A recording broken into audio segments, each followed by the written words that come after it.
It's been an absolute pleasure, and working with Mr. Aamir, they say, is a once-in-a-lifetime experience. Coach ने अपने senior पर हल्ला बोल दिया। ये कोई जगह पार्क करने की? Hi Melbourne, thank you so much for your love. I feel that the biggest risk is not taking a risk.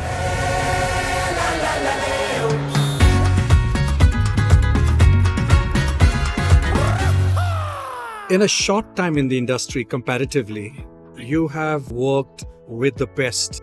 Is that hard work, luck, or destiny? I think it's all of that, all of it. Hard work, definitely there. All of us do hard work, but I really believe in destiny, Tony. I think it's the blessings of my parents, my family. My mother prays every day, and I believe in that. God-fearing. जो माँ का प्यार है and what you call as Ashirya. yeah. So I think faith can move mountains. So I think it's my mother's prayers. If you have to summarize your experience working with the Aamir Khan, what would that be? It's been an absolute pleasure, and working with Mr. Aamir, they say, is a once-in-a-lifetime experience. It is a once-in-a-lifetime experience because there is nothing like it. It's full of happiness. He's a very genuine person. If you're a hardworking, passionate, and honest person, then AK Aamir sir is there to back you up fully.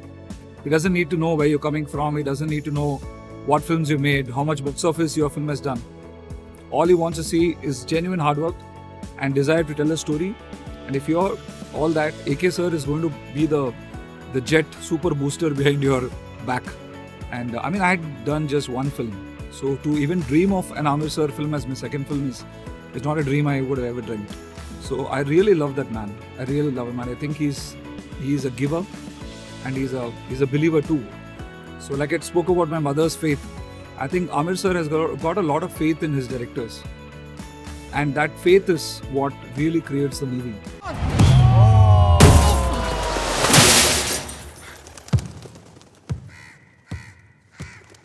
ये क्या है? What was the biggest creative challenge you had while directing Sitaare Zameen Par?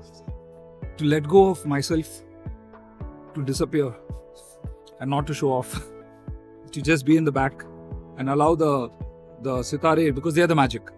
So not to try to be egoistic. Like I'm making a film which is an adaptation of a Spanish origin. I was so moved by the film that I thought the first thing I should do is I need to disappear. It should not be my ego, which is... So I think the simplicity in the film, I think that was the biggest creative challenge, because your mind constantly tells you to show off and to do this and do that. And then when you go on set, you're like, no yaar, these guys are magic. They are the heroes. Just let them be, and people will connect. So I think the biggest creative challenge was to let go. What was your personal takeaway working with neurodiverse children or talent? I think, Tony, working with them is a blessing, and I would advocate it for everyone. Inclusive spaces are a big conversation now. All of us are wanting to have inclusive spaces. However, an inclusive space is seen as a space where the neurodivergent people are given a favor by the neurotypical people. However, I like to tell that it's actually the reverse.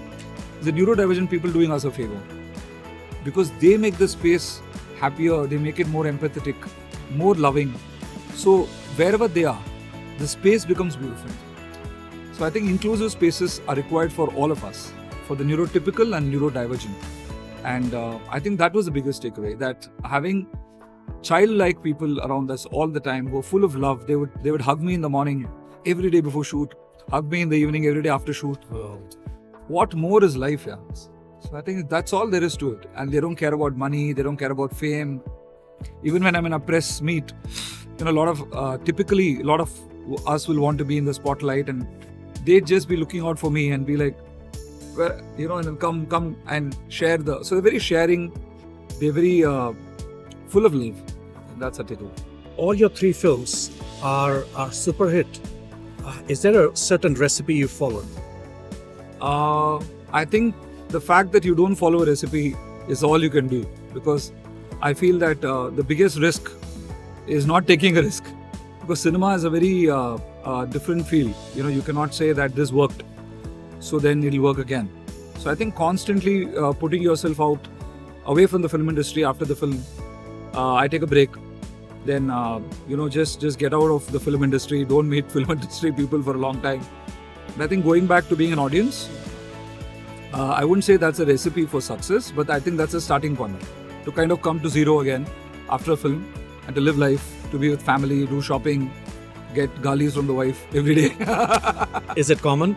Of course. Worldwide. Of course. One cannot escape it. If you were not a film director, what would you be? If I were not a film director, I'd be desperately trying to be one. Well said. Because I think all of us have a calling, Tony, and God or nature or whatever you call it has put in us a calling, a certain quest. All of us, I believe that. Which is why we say सबका अपना अपना normal in my film also. सब अपने अपने normal पे टिके बैठे हैं कोच साहब. सबका अपना अपना नॉर्मल होता है. आपका नॉर्मल आपका, उनका नॉर्मल उनका. And I think our whole life is about finding that quest and going in that direction. So I think filmmaking is something which brings me alive. So if I were not a director, I'd be desperately begging for a chance to be a director. What is your perception of Australia? Oh, I love it. I've been just a day old. This is my first visit to Melbourne, to Australia. I love it. I used to watch this show called Down Under in TV when I was in childhood. So I love kangaroos, koala bears. I'm hoping to see them. I love Melbourne. It's such a beautiful city, such lovely people. And I'm really loving it here. I wish you all the very best. Thank you, Tony. We like to see a film coming every year, which is as good as what you've made in the past. Thank you. God bless.